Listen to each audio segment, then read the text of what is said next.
Hello and welcome. Tonight we begin a journey into the oceans, not as a sailor rushing through storms or a diver plunging with adrenaline, but as a dreamer drifting quietly on the tide. The goal here is not to stir your nerves, but to soothe them. I'll share curious, gentle facts about the sea, but I'll do my best not to make them too fascinating. After all, this is bedtime, and the waves are meant to lull you to sleep, not pull you into a pop quiz on marine biology. Before we begin, take a moment to like the video and subscribe, but only if you genuinely enjoy these sleepy science voyages. And if you're still awake by the end, I'd love to know where you're listening from and what time it is there.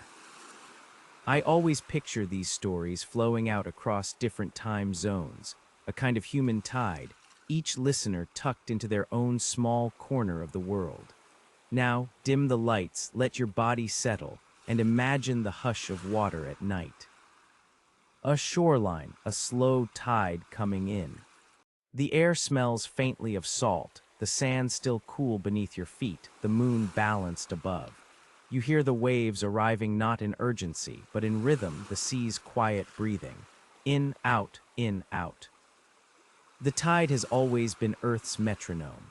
Long before clocks or calendars, long before people could measure seconds or hours, the ocean kept time by moving in and out. Twice each day, in a pattern both steady and gentle, the water swells and withdraws. It is the moon that pulls at it, her gravity reaching across the sky, tugging at the ocean like a hand drawing a blanket. The tides are one of those quietly astonishing things. Water itself sliding across the Earth's surface in answer to a distant satellite. The moon is hundreds of thousands of kilometers away, but its pull reshapes coastlines, lifts whole bays, and stirs the edges of continents. It is like a reminder that even far-off things leave gentle marks on our lives. You drift now with the tide itself, rising a little, falling a little. In shallow water, you feel the sand shift beneath your toes. Small crabs scuttle sideways, retreating into burrows. A line of foam traces the edge of the beach, dissolving as the water pulls back again. The tide isn't just a rhythm for us. It is life's rhythm for countless creatures. Along the shoreline, mussels and barnacles cling to rocks, waiting patiently for the water to return. Seaweeds wave like green banners when submerged, then lie flat and still when exposed. Birds time their foraging to the tides, knowing when sandbars will reveal clams and worms. In tidal pools, fish and starfish live in miniature worlds that change twice each day, as water enters and retreats. Scientists still wonder at how such simple gravity, the moon pulling softly, creates such immense diversity. Without tides, shorelines would be static, less alive. With tides, coastlines become stages of change, breathing twice daily, supporting endless small dramas. And tides are not only about the moon. The sun pulls too. When sun and moon align, their combined gravity makes spring tides, higher than usual. When they stand at right angles, neap tides arrive, lower and gentler. These patterns have guided fishers for millennia, their boats rising with lunar pull, their nets cast with the knowledge of celestial rhythm. You drift now into the thought of ancient humans, watching tides long before science explained them. Imagine standing on a shore, seeing the sea rise and fall without knowing why. Perhaps it seemed magical, a spirit breathing in and out, a god's invisible hand stirring the water. Myths grew out of these movements, the sea as alive, as moody, as powerful. In a way, those myths captured a truth science also affirms. The ocean does breathe, it does move, it does respond to rhythms beyond itself. And tides don't only touch coasts, they ripple into estuaries where rivers meet seas. They stir mangrove forests where roots dip into brackish water. They shape salt marshes, creating nurseries for fish and birds. Even in the deep sea, tides send faint signals, swaying currents whispering to the abyss. The moon's pull is faint, but it is everywhere. There is something calming about knowing this. Every shoreline in the world, from the smallest beach to the largest bay, moves to the same rhythm. Wherever you stand, the tide is breathing with you, in, out, in, out. A global heartbeat, patient and eternal. You drift now into a tidal pool at dusk. The water glimmers faintly, tiny ripples disturbed by your finger. Inside, a miniature world thrives. A hermit crab eyes you cautiously from its shell. A sea anemone waves soft tentacles, hoping for a meal. A shrimp darts backward in a flash. These creatures live in constant adjustment, water rising, water falling. They are small masters of patience, knowing the tide always returns. Perhaps this is the tide's quiet lesson for us, not to resist change, but to trust in its rhythm. What goes out will return. What rises will fall and rise again. There is no need for urgency. The tide does not hurry, yet it always arrives. So rest in this thought. The ocean itself breathes with you. Each wave is an inhale, each retreat an exhale. The moon is overhead, tugging at the water, tugging at you too, perhaps just a little. You are part of this rhythm, a body of water lying beside a greater body of water, both of you rising and falling together. Hydrogen gave us beginnings in another story, stars gave us light. Tonight the tide gives us rhythm, slow, eternal, unhurried. And as you close your eyes, imagine lying not on sand or mattress, but on the sea itself, floating with the tide. The water lifts you, lowers you, lifts you again. The ocean is breathing, and now so are you. The tide recedes from the shore, gentle and steady, and now you drift further back in time, into the ancient ocean. Long before there were ships or maps or names for the seas, there was simply water, vast, endless, older than mountains, older than forests, older even than the air you breathe tonight. Close your eyes for a moment and imagine the Earth billions of years ago. The continents as you know them do not yet exist. The land is bare rock, scorched and cracked, but the basins between those rocks are already filling with water. Rain falls, perhaps for millions of years, as if the sky itself is pouring out its memory. Comets arrive from space, carrying ice in their hearts, adding to the flood. And slowly the oceans gather until the earth is blue. It is hard to picture, but those first oceans were the cradle of everything. Life began there quietly in tiny cells adrift in salty water. No forests, no animals, no birds, only the slow chemistry of molecules learning how to copy themselves, how to divide, how to grow. You might say the ocean was the first womb, the first nursery, the first laboratory of life. You drift deeper into this ancient sea. The water is warm, the atmosphere strange, the sunlight harsh and unfiltered. Yet within the waves, something stirs. The earliest microbes begin to use sunlight, inventing photosynthesis.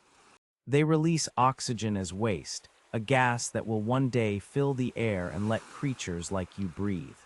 But at first, oxygen was poison, dangerous to the microbes that made it. The ocean absorbed it, layer after layer of iron-rich water turning rusty red. Entire seabeds filled with banded iron stone, silent geological records of this ancient change. Scientists still wonder at the exact recipe that led from chemistry to biology. Was it deep-sea vents, rich in minerals and warmth? Was it tidal pools, drying and refilling in cycles of concentration? Was it ice-covered oceans, protecting delicate molecules beneath frozen lids? The evidence is scattered like pieces of an old puzzle, but the result is clear. The ocean gave us life, and the ocean kept giving.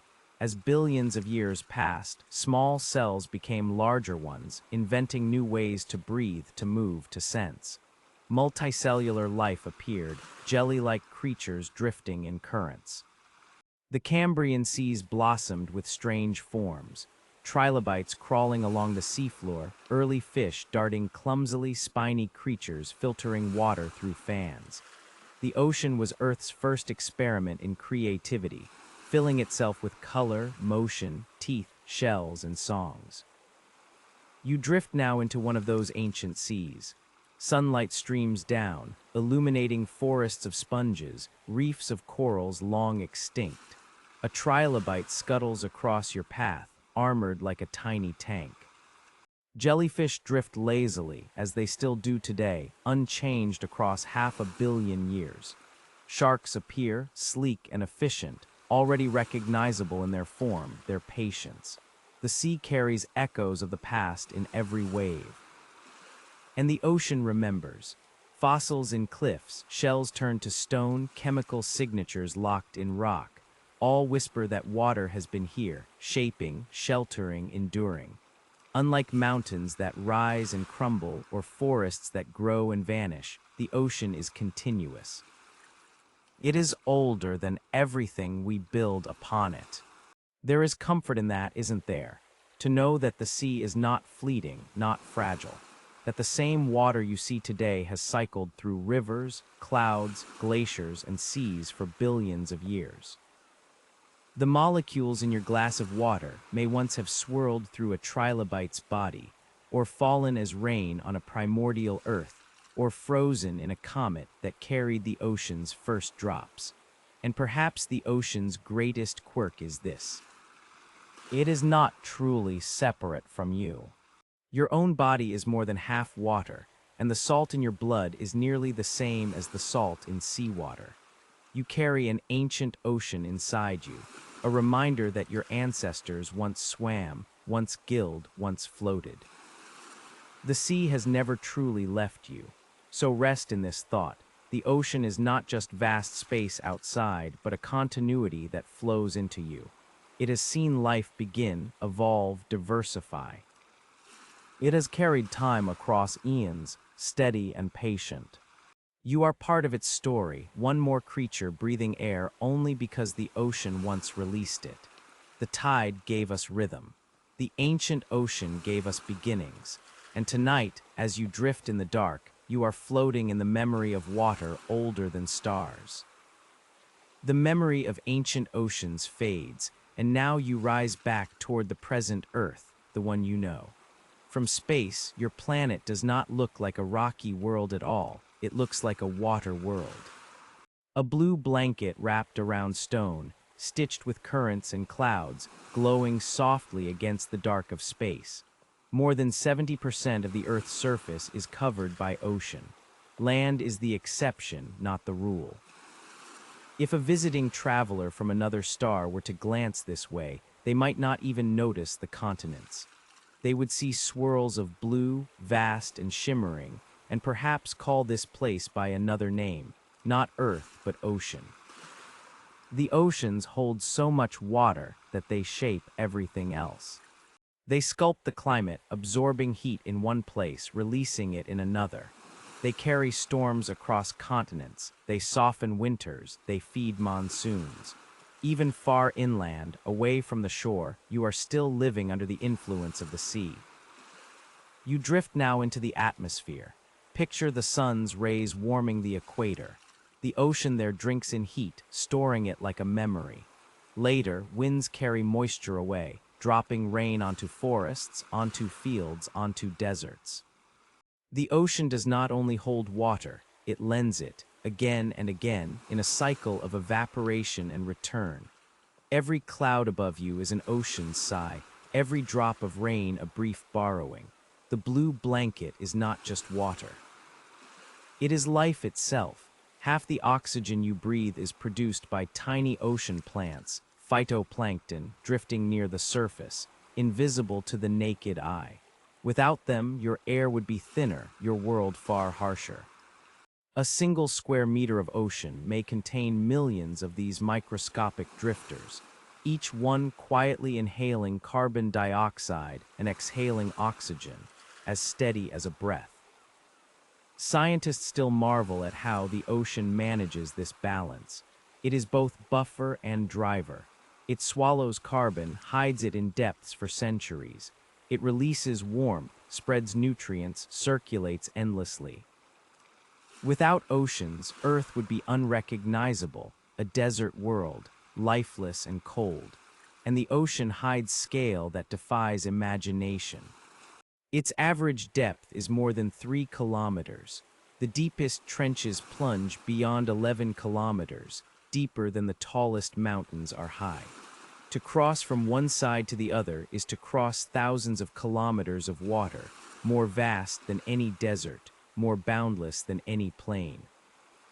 You drift now above a map of the world. The continents appear small, their jagged edges surrounded by wide blue. The Pacific stretches enormous, larger than all the land combined. The Atlantic breathes between the Americas and Europe, carrying storms like letters across the sea. The Indian Ocean laps quietly at southern Asia, while the Southern Ocean circles Antarctica, a restless belt of current and cold. And beneath that blue blanket lies hidden geography. Mountain ranges taller than the Alps, valleys deeper than the Grand Canyon, volcanoes rising unseen from the seafloor. The mid-Atlantic ridge stretches longer than any road, a seam in the planet's crust, quietly making new land. It is strange to think that most of Earth's surface is invisible to us. We walk on land, map mountains, pave roads, but the majority of our world is water, shifting, restless, mysterious. The ocean is not backdrop but stage, not decoration but the heart of the planet. Perhaps there is comfort in this. When life feels narrow, when your world shrinks to rooms and routines, remember, most of your home is ocean. Vast, patient, steady. A blanket wrapped around the earth, carrying clouds, feeding forests, shaping every breath you take. So rest in this thought. You do not live on a small, fragile world. You live on a blue planet, covered by oceans that stretch farther than your imagination, older than your species, steadier than your worries. The continents are islands, temporary interruptions in the sea, but the ocean is forever. The tide gave us rhythm. The ancient ocean gave us beginnings. The blue blanket gives us context, a world wrapped in water, endlessly circling, endlessly alive. The wide blue blanket stretches beneath you, steady and vast, and now you drift into the hidden movements within it, the great currents of the ocean. They are sometimes called conveyor belts, sometimes rivers within the sea, invisible highways of water that carry heat, salt, and life around the globe. Quiet, steady, patient. Imagine a single drop of water, warmed by the equator, shimmering in sunlight. Slowly, it drifts northward, pushed by winds and rotation. As it cools, it sinks, sliding into the deep. From there, it begins a journey that may take hundreds, even thousands of years, looping across oceans, slipping between continents, winding endlessly. A traveler without hurry, part of the ocean's grand circulation. You drift now into the Gulf Stream, one of the most famous of these currents. Born in the tropics, it surges up the Atlantic, carrying warmth toward Europe.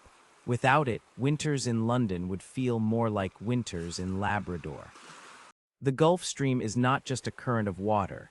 It is a current of climate, shaping seasons, softening storms, balancing the world. And the Gulf Stream is only one thread. The Pacific has its Kuroshio, sweeping along Japan. The Indian Ocean carries monsoon currents that rise and fall with the seasons. The Southern Ocean circles Antarctica with the Antarctic Circumpolar Current, a restless band of water that connects every ocean together. Beneath them all in the deep flows the thermohaline circulation, a global conveyor of salty, dense water linking surface to abyss, equator to pole. Scientists still marvel at how much these currents matter. They transport nutrients that feed plankton, that feed fish, that feed whales. They bury carbon in the deep, locking it away for centuries. They shape rainfall in Africa, droughts in South America, hurricanes in the Caribbean. A subtle shift in one current can ripple across continents, turning green fields to dust or deserts to bloom. And the currents do more than balance climate. They balance life. Migrating animals follow them, sea turtles, whales, tuna. A turtle hatched on a beach may drift with currents for years before returning, carried by pathways it never saw but always trusted.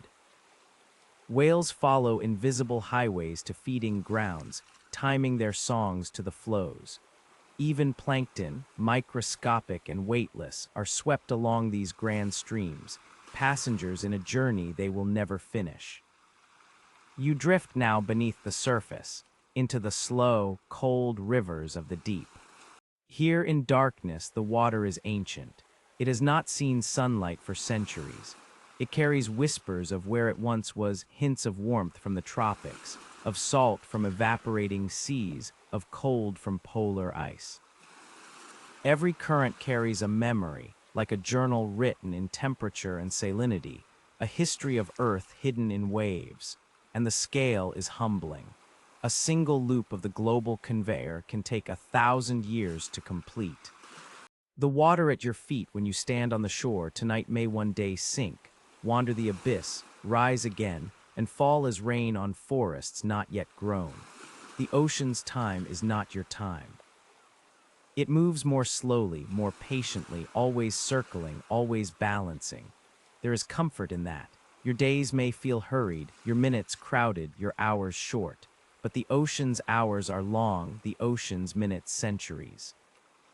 The great currents do not rush, yet they reshape the planet.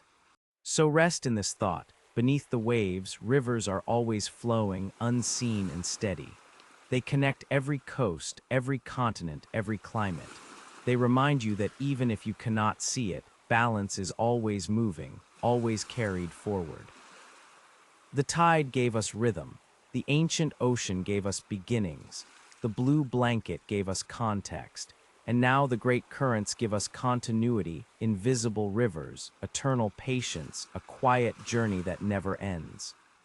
The great currents flow beneath you, ancient and patient, and now you rise gently back toward the light, the surface, where the ocean greets the sky.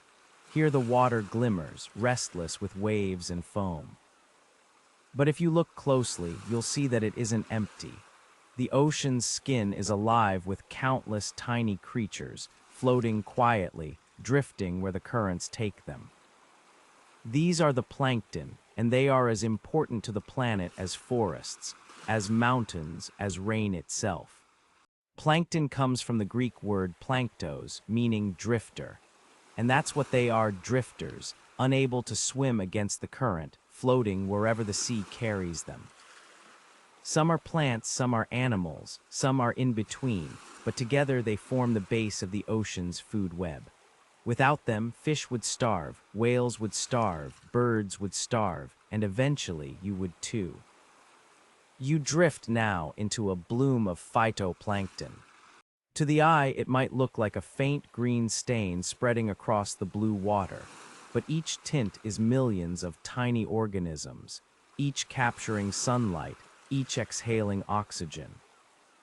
In fact, about half of the oxygen you breathe comes not from forests, but from plankton. Every second breath you take is a gift from the ocean's surface shimmer, and plankton come in dazzling shapes. Some look like delicate glass sculptures, spines radiating outward. Others resemble tiny stars or spirals or glowing beads. Under a microscope, a drop of seawater becomes a universe of strange beauty. Each one spins slowly, drifts slowly, living in a world of sunlight and salt. Then there are the zooplankton, tiny animals, drifting alongside their plant cousins. Some are larval fish, others are jellyfish the size of a fingernail, others tiny crustaceans. At night, they rise toward the surface to feed. At dawn, they sink back down, a daily migration so vast it is called the greatest movement of biomass on Earth. Billions upon billions of small creatures rising and falling with the sun, like the ocean's own breath. Scientists still marvel at how these drifters, invisible to the casual eye, sustain the planet. Whales eat krill, which are just large plankton. Fish eat copepods, shrimp eat larvae. The entire chain of ocean life, from the smallest sardine to the largest blue whale, rests on these fragile, drifting forms. And plankton are not only food, they are artists painting the ocean itself. Sometimes blooms of algae turn the water red, or brown, or brilliant green. Sometimes they glow. In warm seas, certain plankton release flashes of blue light when disturbed, creating the phenomenon of bioluminescence. A wave breaking at night sparkles as though filled with stars. Your footsteps in wet sand leave glowing trails. A boat's wake becomes a streak of light, as if the sea itself has caught fire. You drift now into such a night. The water glows faintly as you move, each step igniting tiny sparks. Fish dart beneath the surface, leaving streaks of light like comets. The entire bay shimmers with the soft, cold fire of plankton. It feels magical, but it is ordinary life at the smallest scale, expressing itself in color. And plankton are also archivists. When they die, some sink to the seafloor, carrying carbon with them. Over millennia, their shells accumulate as chalk and limestone. The white cliffs of Dover, gleaming against the sea, are nothing more than ancient plankton piled high, compressed into stone. Even the solid ground can be the memory of drifting life. Perhaps there is comfort here. The world often feels carried by the big and the powerful, mountains, storms, whales, tides. But half of the planet's oxygen, half of its balance, half of its breath comes from the smallest drifters, the ones invisible without magnification, the ones that let the ocean shimmer softly at the surface. So rest in this thought. You are breathing plankton's gift. Every second breath, drawn from drifting, glowing, fragile beings, carried by currents you cannot see. They shimmer above the sea, but their gift is in your lungs, in your life, in your dreams tonight. The tide gave us rhythm. The ancient ocean gave us beginnings. The blue blanket gave us context. The great currents gave us continuity. Now the surface shimmer gives us fragility and beauty, small drifters, painting the sea, sustaining the world. The shimmer of plankton fades into night, and now you drift downward, towards shallower waters where the ocean grows warm and clear. Here, just beneath the waves, lie the coral reefs, gardens of stone and color, bustling with life. They are not forests of wood or meadows of grass, but living fortresses built by countless tiny creatures, polyps no larger than the tip of your finger. And yet together, they construct palaces so vast they can be seen from space. Picture a reef in daylight. The water glows turquoise, sunlight scattering across the surface, painting the seafloor in shifting ribbons. Every crack and crevice is filled, bright fish darting, crabs scuttling, sea stars stretching slow arms. Coral branches reach upward like frozen flames, each one alive, each one a colony of countless animals. It is not stone, though it looks like it. It is bone and skin and limestone, grown molecule by molecule over centuries. Corals themselves are humble, almost shy. Each polyp is a soft-bodied creature, hiding inside a cup of calcium carbonate it secreted itself. Alone, a polyp is fragile. Together, they are architecture. Generations build on generations, creating towers, ridges, shelves. A reef is a city of animals that never move, but never stop building. You drift now into the partnerships that make reefs possible. Inside each coral lives algae, called zooxanthellae, tiny partners that share space with the polyp. The algae take sunlight, turn it into sugar, and feed the coral. The coral in turn shelters the algae. Without this relationship, reefs would wither. With it, they bloom into cathedrals of life, and reefs are busy. 1/4 of all ocean species depend on them, though reefs cover less than 1% of the sea floor. Fish lay eggs in their protection. Sharks patrol their edges. Sea turtles rest in their crevices. Shrimp clean fish in tiny service stations, waving antennae like barbers calling their next customer. Octopuses slip between cracks, changing color as they vanish into rock. A reef hums not with noise, but with activity, every surface alive with motion. Scientists still marvel at the diversity here. A single reef can host more species than an entire forest. Every color you can imagine swims by, yellows, blues, oranges, patterns like paintings. The clownfish hides among anemones. Parrotfish scrape algae from coral with beaks that grind stone into sand. In fact, much of the white sand on tropical beaches is parrotfish work. Coral ground, digested and exhaled again, grain by grain, until a beach is born. Yes, you are lying tonight on the patient work of fish. Reefs are not only gardens, they are walls, breakwaters, guardians of coasts. They absorb waves, soften storms, protect islands. Without them, shorelines would crumble. With them, life thrives both above and below the waterline. You drift now into a reef at night. By day, the fish are bright, but at night, the corals themselves reveal their colors. Many glow faintly under the moonlight, bioluminescent or fluorescent, painting the water with green and blue. Some polyps extend delicate tentacles, catching plankton drifting by. The reef breathes differently in the dark, slower, calmer, like the tide itself, and reefs have a long memory. The Great Barrier Reef in Australia stretches more than 2,000 kilometers, vast enough to be seen from orbit. It began millions of years ago and is still alive, still building. Other reefs fossilized can be found on mountains, remnants of seas that vanished, proof that oceans once lay where deserts now sprawl. Perhaps there is comfort in this. From tiny, soft animals come strong, lasting fortresses. From quiet partnerships between coral and algae come ecosystems that shelter the world. What feels fragile individually can, with patience and cooperation, become unshakable. So rest in this thought. The ocean builds gardens not of leaves, but of stone that lives, glows, and breathes. The reefs are its cities, its libraries, its treasure chests. And even if you never dive among them, their presence shapes the sand beneath your feet, the fish on your plate, the very rhythm of waves against your shore. The tide gave us rhythm. The ancient ocean gave us beginnings. The blue blanket gave us context. The great currents gave us continuity. The surface shimmer gave us fragility and beauty. Now the coral gardens give us community, countless small lives building something vast and strong, a reminder that the sea is never empty, but always alive with cooperation.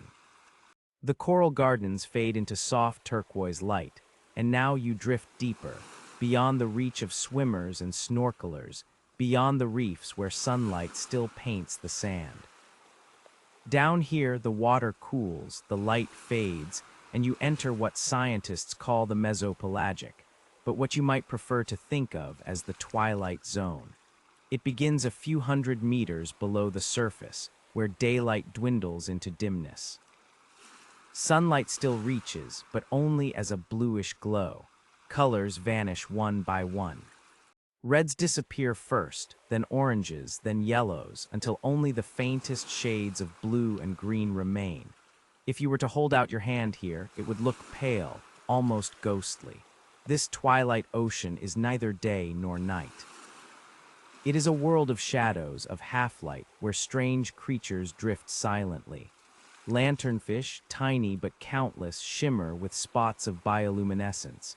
They are among the most abundant vertebrates on Earth, yet few people ever see them. They rise toward the surface at night, then retreat again at dawn, joining the largest migration of animals on the planet, billions of bodies rising and falling daily, as though the sea itself were breathing. You drift now among these glowing specks. Some fish shine to lure prey, others to hide from predators, disguising themselves against the faint light above. Some flash in patterns to recognize mates, tiny Morse codes written in flickers. To survive in twilight, you must become part of the glow. Other creatures here are stranger still. Bristlemouths with sharp jaws, hatchetfish with sides that gleam like mirrors, jellyfish drifting, trailing delicate threads that sparkle with sudden bursts of light, squids with arms that pulse with bioluminescence like underwater fireworks.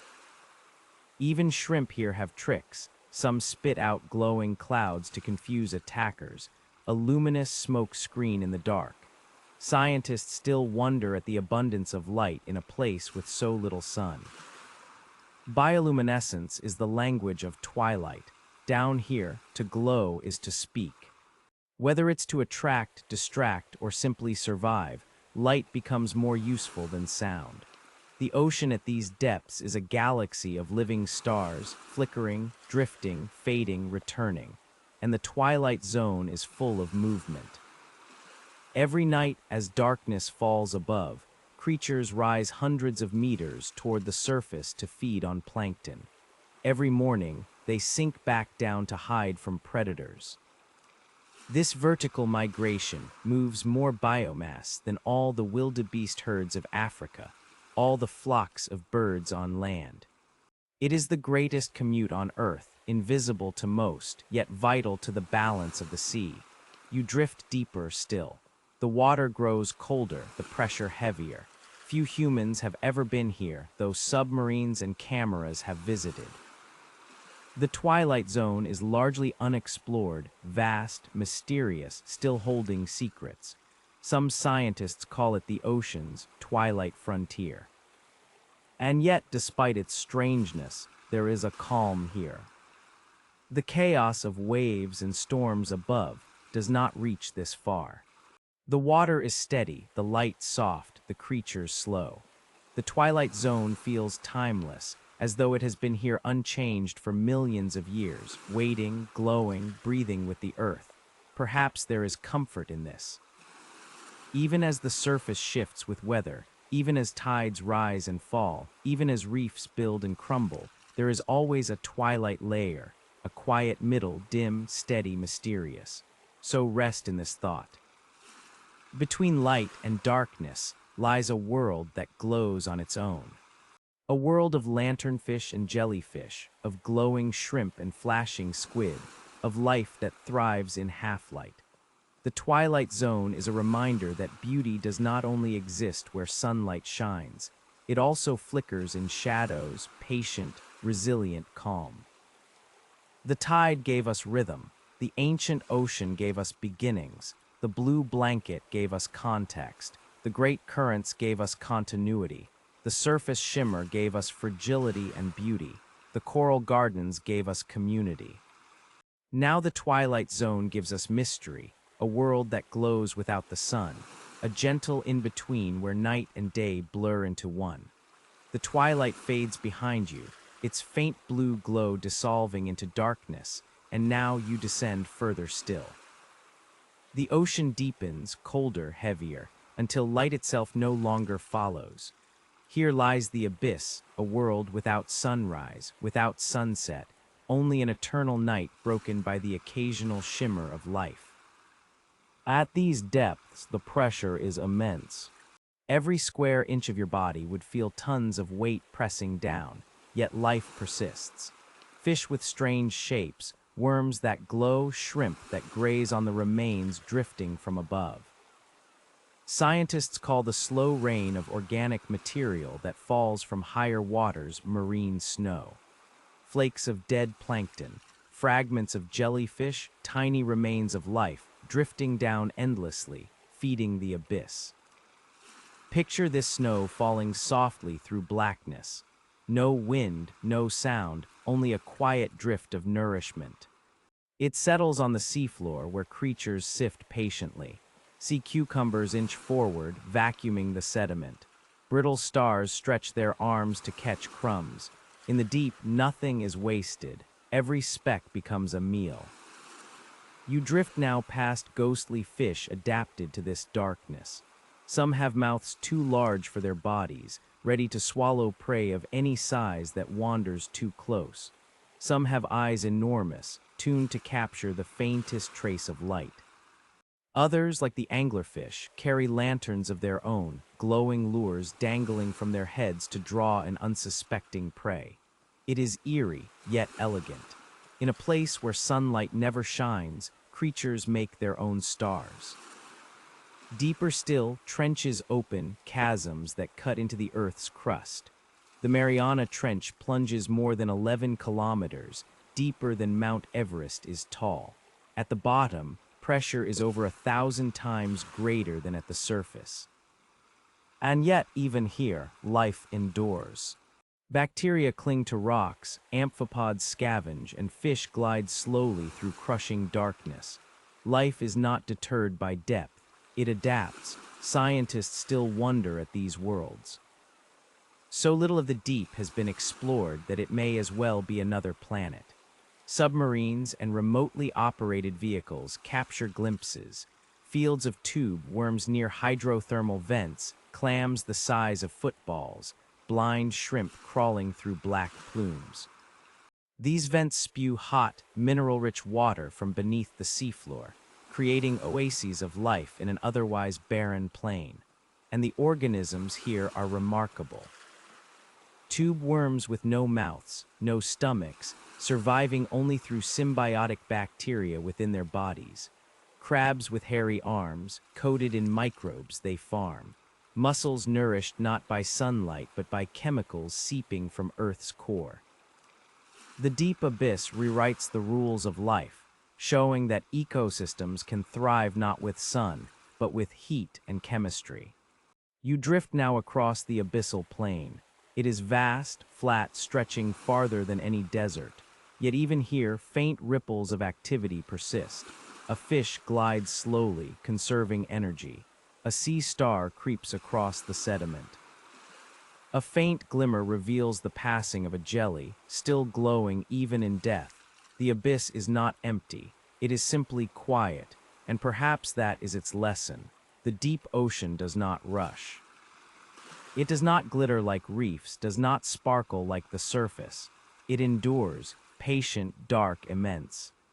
A reminder that life thrives not only in brightness, but in silence, in stillness, in the hidden corners of the world. So rest in this thought. Beneath miles of water, where sunlight never reaches, life still flickers. Marine snow still falls. Creatures still wait, glow, move slowly, live quietly. The abyss is vast and mysterious, yet steady. It holds its own calm, its own rhythm, its own peace. The tide gave us rhythm. The ancient ocean gave us beginnings. The blue blanket gave us context. The great currents gave us continuity. The surface shimmer gave us fragility and beauty. The coral gardens gave us community. The twilight zone gave us mystery. Now the deep abyss gives us stillness, a reminder that even in complete darkness, life endures, quietly, patiently, forever. The abyss settles behind you, still and dark, and now you rise toward the open ocean again, where the water seems empty at first glance. But here live the giants, creatures so vast they stretch imagination itself, rulers not of land but of sea. They are the ocean's great travelers, singers, and shadows, and though they are immense, they move with a grace that belies their size. Picture a blue whale, the largest animal to have ever lived on Earth. Larger than dinosaurs, larger than any land beast, longer than buses lined end to end. And yet, despite its immensity, it glides softly, barely disturbing the water. Its heart alone is the size of a small car, beating slowly, only a few times each minute. Each beat sends a surge of life through veins as wide as tunnels. Its voice, a low rumble, can travel across oceans, too deep for human ears to catch unaided. To drift alongside such a giant is to realize how small you are, and yet how safe, how calm in its presence.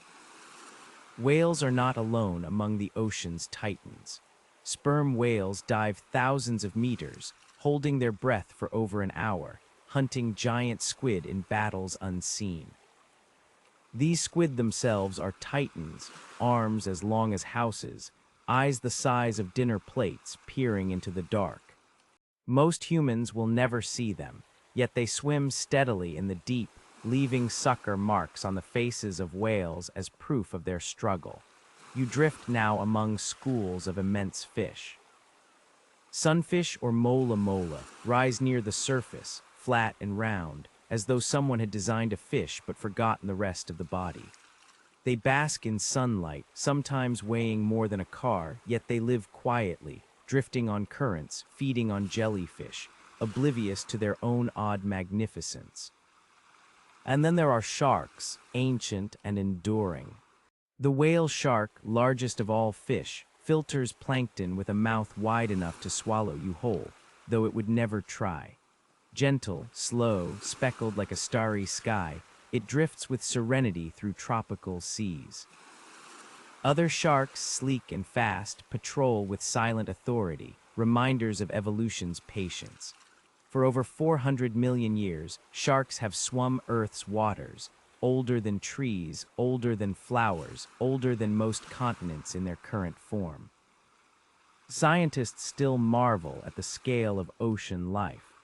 On land, the giants vanished long ago. Mammoths, giant ground sloths, towering reptiles, all are gone. But in the ocean, size still reigns. The buoyancy of water allows bodies too heavy for land, hearts too large for gravity to support. The sea is the last refuge of enormity, and the giants are not only animals. Think of the kelp forests, rising like trees from the seafloor, stretching meters upward, swaying in underwater winds. Think of the jellyfish blooms, thousands of translucent bodies pulsing in unison, some as wide as a person, others trailing tentacles tens of meters long. In the ocean, scale is not constrained. It flows freely, creating beings that defy land's limitations. You drift now beside a humpback whale as it sings. The sound vibrates through the water, not a melody as you might know, but a pattern, long and haunting. Scientists still wonder why they sing, to attract mates, to communicate, to navigate. Whatever the reason, the songs fill the ocean with unseen music, carrying for hundreds of kilometers, resonating like lullabies in the dark. Perhaps there is comfort in knowing that in the vastness of the sea, you are not alone. Great beings swim its depths, immense yet gentle, immense yet calm. They do not hurry. They do not need to. Their size is their patience, their presence their assurance. So rest in this thought. The ocean holds giants who move like whispers, who sing like thunder, who live with a grace as old as time. You will likely never meet them face to face, but their existence steadies the world, anchors the ocean, hums quietly in the background of life. The tide gave us rhythm. The ancient ocean gave us beginnings. The blue blanket gave us context. The great currents gave us continuity. The surface shimmer gave us fragility and beauty. The coral gardens gave us community. The twilight zone gave us mystery. The deep abyss gave us stillness. Now the giants of the sea give us awe, vast lives reminding us that size and calm can dwell together. The giants slip back into the blue distance, immense yet gentle, and now you turn your gaze to the smaller lives of the ocean, the ones that may not fill stories of awe but instead offer a smile, a raised eyebrow, a quiet sense of wonder. The sea, after all, does not only produce giants, it is equally fond of the quirky. Picture the mantis shrimp, no bigger than your hand. At first glance, it looks like any other crustacean, colorful, armored, with eyes perched on stalks. But those eyes are unlike any others. Where you see only a rainbow of 7 colors, the mantis shrimp sees 16. It can detect ultraviolet, polarized light, and subtle shifts invisible to you. To it, the ocean is painted with patterns you will never imagine, a kaleidoscope hidden in plain sight.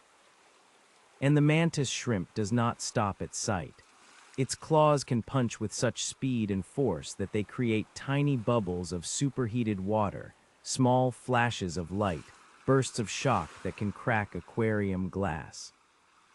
Imagine a creature so small, yet armed with the punch of a bullet. Scientists still shake their heads at the mantis shrimp, part martial artist, part painter, part anomaly of nature. You drift now to a crab, though not a typical one.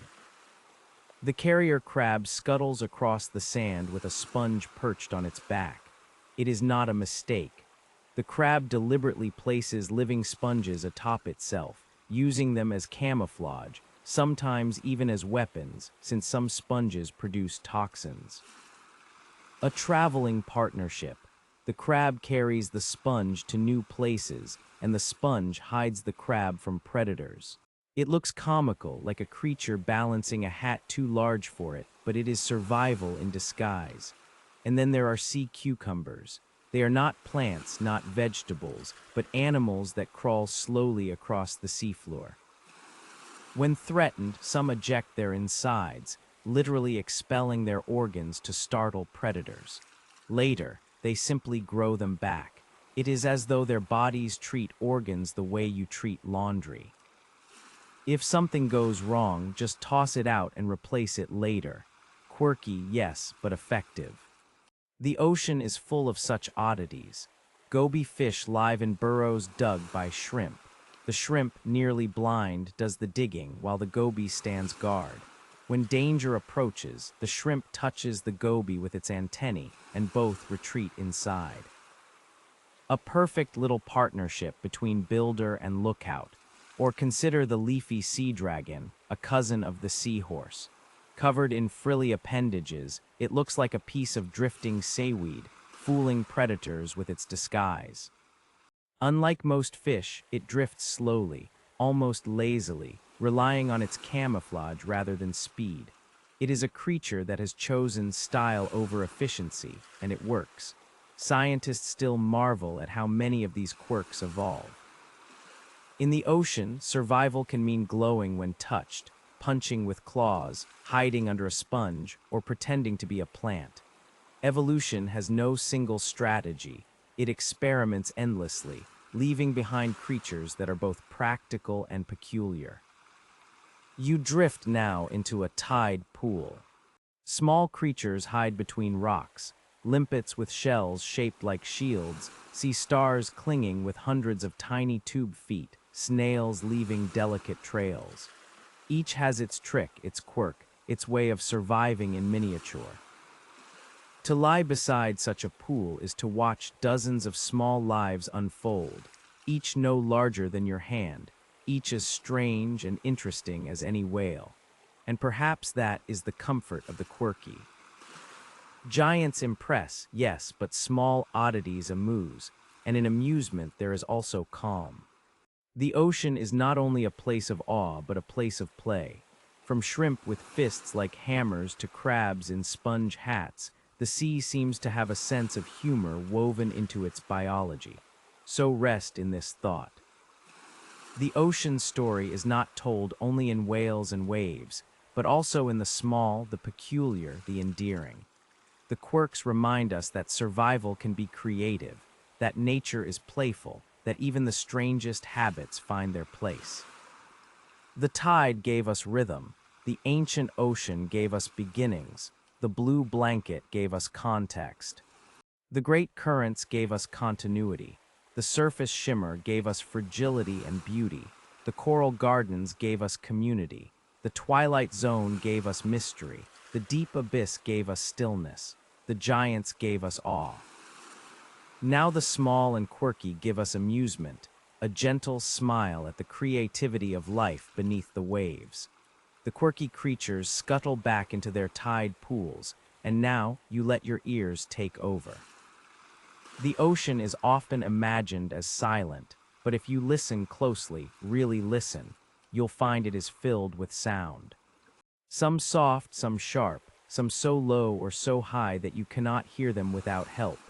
The sea is a vast soundscape, a kind of invisible symphony playing endlessly beneath the waves. First, imagine the hush of the shore. Waves breaking, tumbling pebbles, the fizz of bubbles bursting in foam. Even this is music, a natural percussion, always changing but always familiar.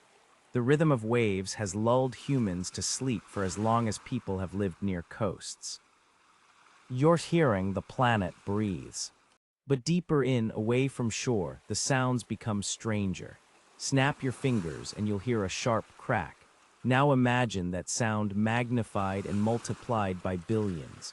That's the chorus of snapping shrimp. Each one snaps its claw shut so fast it creates a tiny bubble that collapses with a pop, producing one of the loudest sounds for its size in nature. Together, whole colonies create a background crackle so constant that submariners once called it the shrimp chorus. To drift above a shrimp bed is to hear the sea whisper in static. Then there are the whales. If the shrimp are percussion, whales are the bass section. Blue whales produce rumbles so low they can travel hundreds, even thousands of kilometers through water. Humpbacks compose long, intricate songs, their phrases repeating and evolving over seasons. Some songs are haunting, others rhythmic, all of them echoing through the sea like lullabies meant for an entire planet. You drift now into the mid-ocean, where dolphin clicks and whistles chatter in the dark. Dolphins use sound not just to communicate, but to see. Their clicks bounce back from objects, painting the world in echoes. To them, a fish is not only a shimmer in the dark, but a shape drawn in sound. It is as though the ocean has given them a second kind of vision, one invisible to you, but as vivid as color. Scientists still marvel at the richness of these soundscapes. The ocean is a conductor of noise. Water carries sound faster and farther than air. The rumbles of earthquakes, the crack of icebergs breaking, the moans of distant storms, all travel through the sea, reaching ears that may be thousands of kilometers away. To many creatures, the world is not seen but heard. And the ocean itself makes its own voice. Currents create low-frequency hums, a constant vibration too deep for human hearing. Some researchers have called it the sound of the earth. Imagine a planet singing softly all the time, a background note that never fades.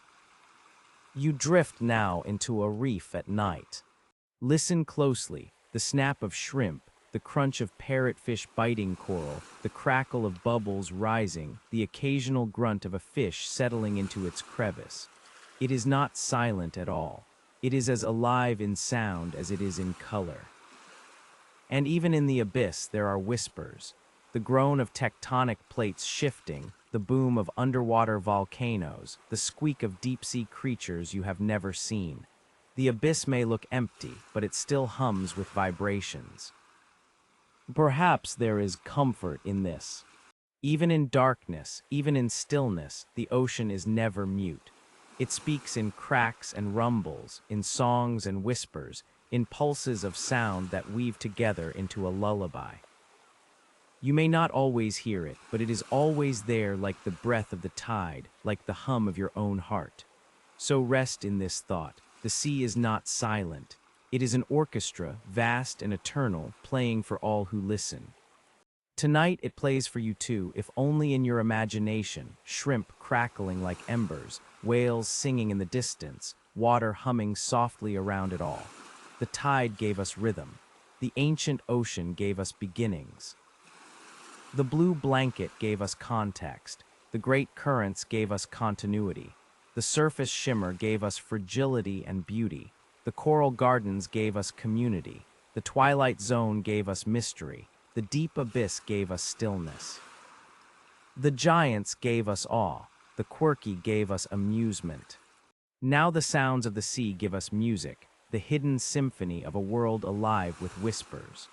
The chorus of shrimp fades, the whale songs dissolve into distance, and now you drift toward a softer theme, the gifts of the ocean. Not only the grand currents and the living reefs, but the small, daily treasures the sea has always given to plants, to animals, to you. First, the most obvious gift, food. For as long as humans have lived by coasts, the ocean has fed them. Nets of fish, baskets of shellfish, kelp gathered in ribbons. Sardines shimmering in shoals, cod pulled from northern seas, tuna slicing through the tropics. Even the humblest plankton, drifting invisibly, rises through the food web to become bread on the table. Every bite carries a whisper of the ocean. But the ocean gives more than food. It gives the very air you breathe. Half of Earth's oxygen comes not from forests but from plankton, from those drifting photosynthetic specks at the surface.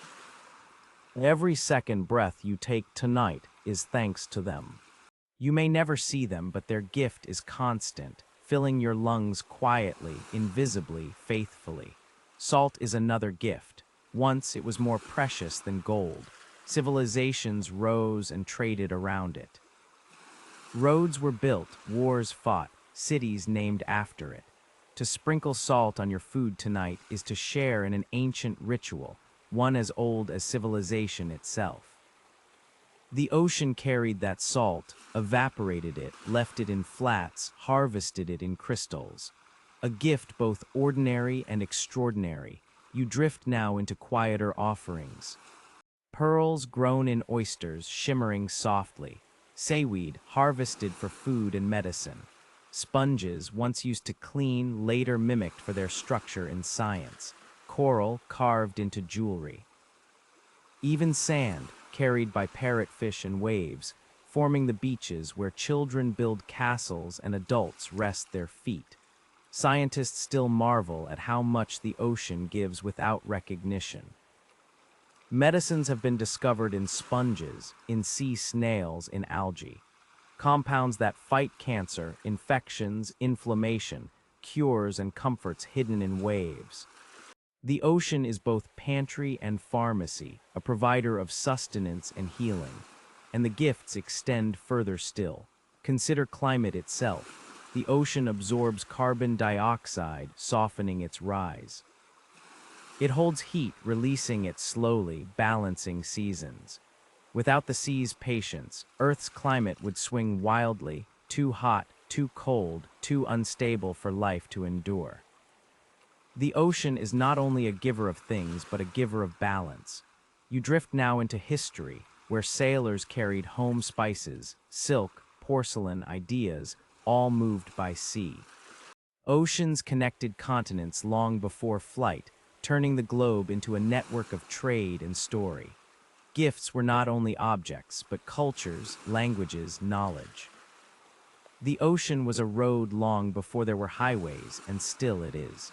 Perhaps the ocean's strangest gift is perspective. Stand at the shore, look out, and you are reminded that you are small. The waves stretch farther than sight, the horizon hides other worlds, the sea humbles with scale. Yet in that smallness there is comfort. You do not carry the world alone. The ocean is vast enough to hold your worries, to dwarf them, to dissolve them in salt and spray. So rest in this thought. The ocean gives endlessly. Food and air, salt and sand, pearls and medicines, balance and perspective. It asks little in return, only that you recognize its presence, that you breathe its oxygen, that you walk its shores. The tide gave us rhythm. The ancient ocean gave us beginnings. The blue blanket gave us context.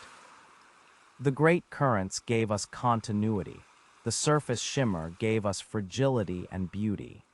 The coral gardens gave us community. The twilight zone gave us mystery. The deep abyss gave us stillness. The giants gave us awe. The quirky gave us amusement. The sounds of the sea gave us music. Now the ocean gives us gifts, steady offerings, woven into every breath and every step you take. The gentle gifts of the ocean shimmer softly in your mind, and now you drift into another side of its character, one not meant to frighten, but to remind you of its power. For the ocean, like any great presence, has moods. Sometimes it is calm as glass. Sometimes it is playful, throwing waves like laughter against rocks. And sometimes it roars. Picture a storm rolling across the sea.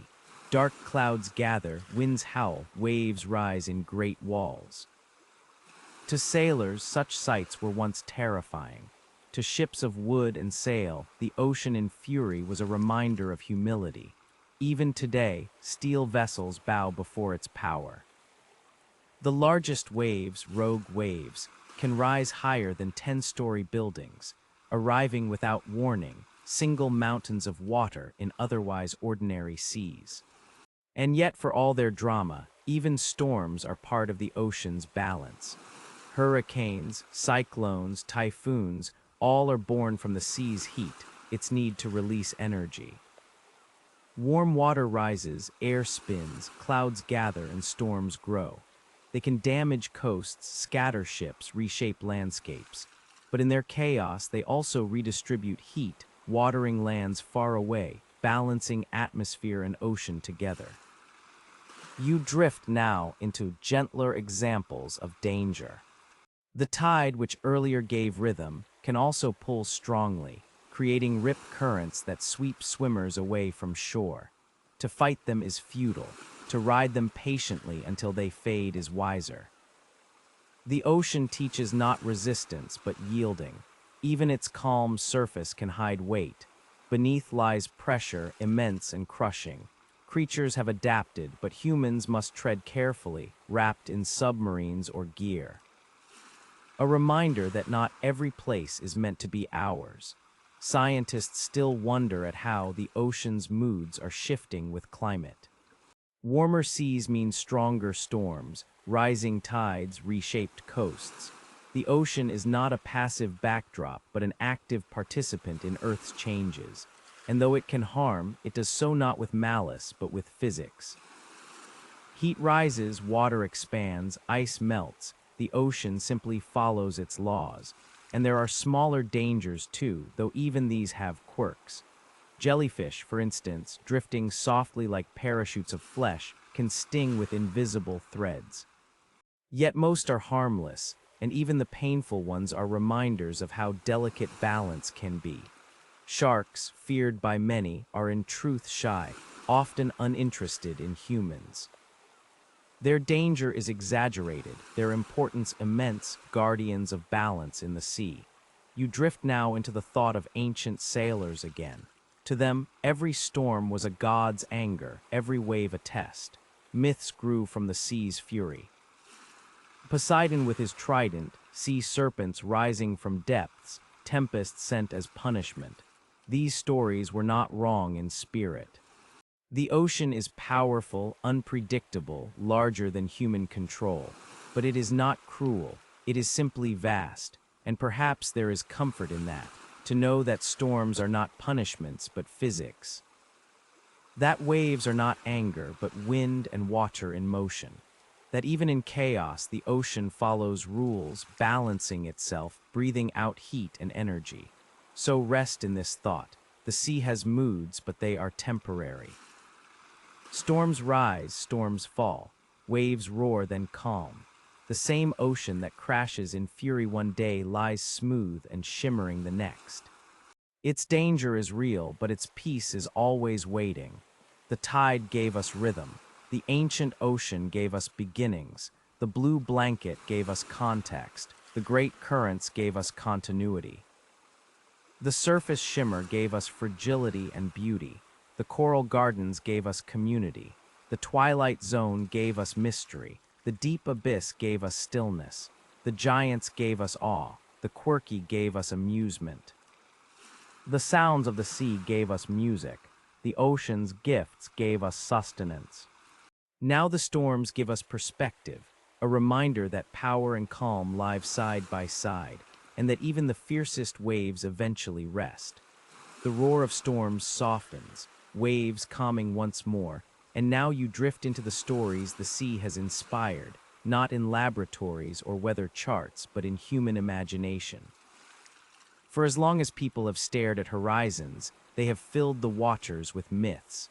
The ocean has always been too vast to know completely, and into that unknown, we poured our fears, our hopes, our wonders.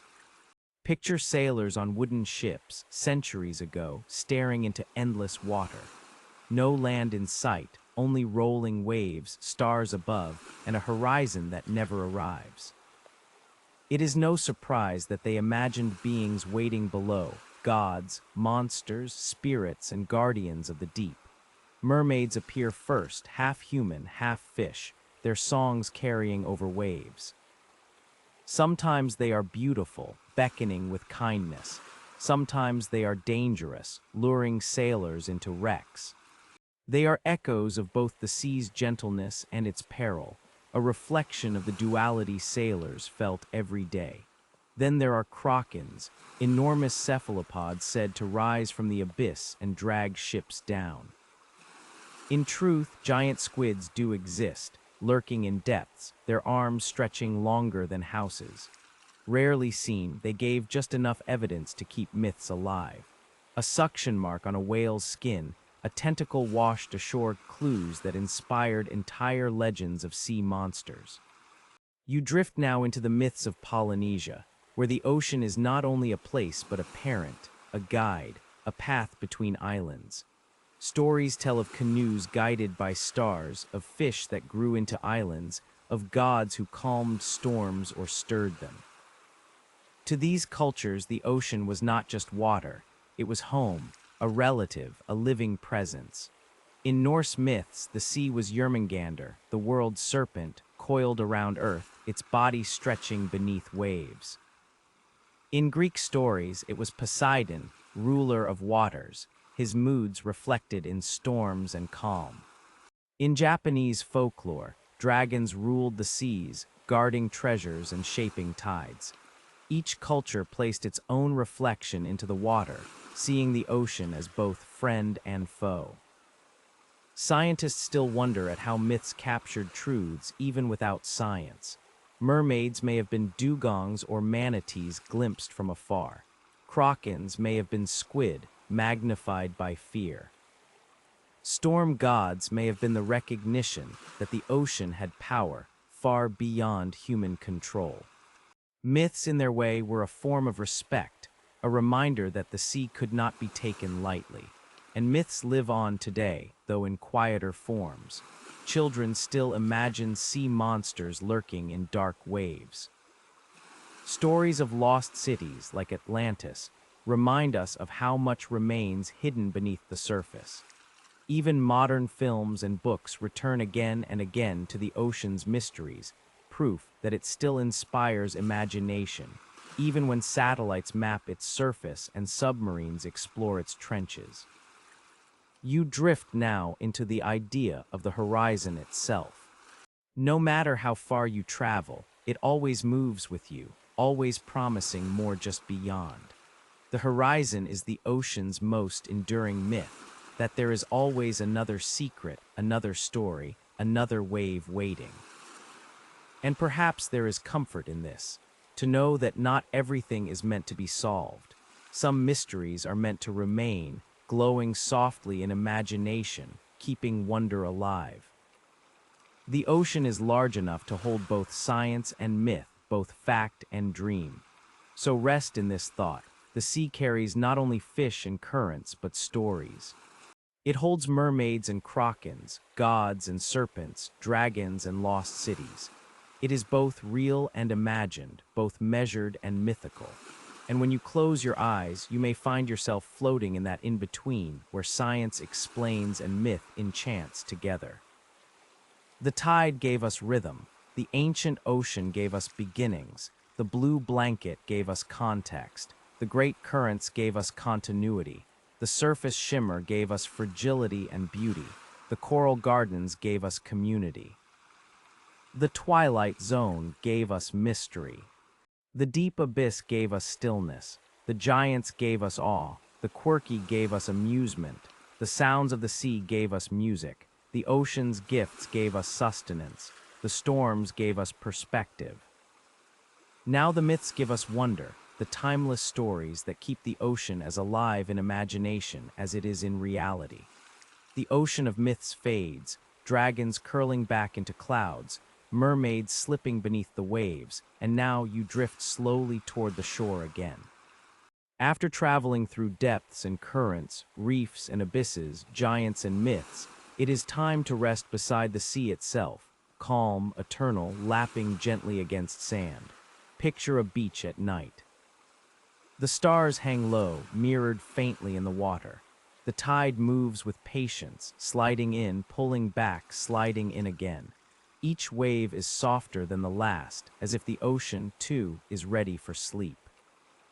You lie down on the sand, the blanket of the blue planet beneath you, the hush of water in your ears. The shoreline is the ocean's edge, but also its invitation. It is where land and sea meet, where you can dip your toes into the immensity without leaving the ground. Children play here, building castles from sand that the waves always take away. Adults walk here, listening to thoughts dissolve into foam. Animals forage here, from crabs that scuttle sideways to birds that wait patiently for the tide to reveal its feast. And always, the shore changes. The same stretch of sand looks different each morning. Waves rearrange shells, sculpt driftwood, leave seaweed as decoration. To stand at the edge of the ocean is to witness a canvas that erases itself and paints anew, day after day. Scientists still marvel at the narrow strip where ocean meets land. Estuaries, salt marshes, mangroves, all nurseries of life. Creatures here are tough, surviving both wet and dry, salt and fresh, light and dark. The shore is a boundary, but also a beginning. You drift now into stillness. Waves lap softly. Foam gathers and dissolves. The sand beneath you is cool, the air salted, the horizon endless. You have traveled through the tide, the ancient seas, the blue blanket, the great currents, the plankton shimmer, the coral gardens, the twilight glow, the deep abyss, the giants and the quirks, the songs, the gifts, the storms, the myths. And now you return, carrying it all back to shore. And perhaps the greatest gift of the ocean is this, its constancy. No matter how restless the world feels, the sea is always there, rising and falling, breathing in and out, whispering at the edge of land. The same waves that touched ancient shores touch yours tonight. The same salt that swirled in primordial oceans swirls in your veins. The same horizon that held sailors' dreams holds yours too. So rest in this thought. You are part of the ocean's story. Its rhythm is your rhythm, its stillness your stillness. You do not need to cross its depths to know it. You only need to listen to its waves, steady, eternal, patient. The tide gave us rhythm. The ancient ocean gave us beginnings. The blue blanket gave us context. The great currents gave us continuity. The surface shimmer gave us fragility and beauty. The coral gardens gave us community. The twilight zone gave us mystery. The deep abyss gave us stillness. The giants gave us awe. The quirky gave us amusement. The sounds of the sea gave us music. The ocean's gifts gave us sustenance. The storms gave us perspective. The myths gave us wonder. And now the shore gives us rest, the soft ending of a long blue journey. You lie there quietly, waves breathing beside you, stars steady above. The ocean has carried you far, but now it carries you gently into sleep. And now the journey is complete. The ocean has carried you through tides and reefs, currents and abysses, songs and storms. It has shown you giants, and it has shown you the smallest of drifters. It has told you myths, and it has given you gifts. And now it is time to rest. Take a slow breath in, hold it gently. Let it out as softly as the tide leaves the shore. Again, a slow breath in. Feel your body fill as if the ocean's own rhythm has entered you. And out, a quiet exhale, a wave sliding back into stillness. The sea is calm now. The waves are steady, lapping in whispers. You are lying on the edge of the blue blanket, a child of salt and water, carried by the same rhythm that has shaped Earth for billions of years. Let your thoughts drift out with the tide. They are boats on the horizon, growing smaller, quieter, until they disappear into the dark. Let your body sink like sand beneath a gentle wave, settling deeper, softer, steadier. The ocean holds you, cradles you, whispers you into stillness. Your breath is the tide. Your heartbeat is the current. Your body is the shore. Everything is in balance. If sleep has not already found you, it is close now, waiting patiently like a wave before it breaks. And when it comes, it will come as gently as foam across sand, leaving you calm, weightless, and at peace. The ocean is still here, breathing beside you. The stars are still above, watching quietly, and you are safe, warm, and ready to rest. Close your eyes fully now. Let the ocean fade into dreams. Let yourself drift without hurry, without effort. All is calm, all is quiet, all is rest.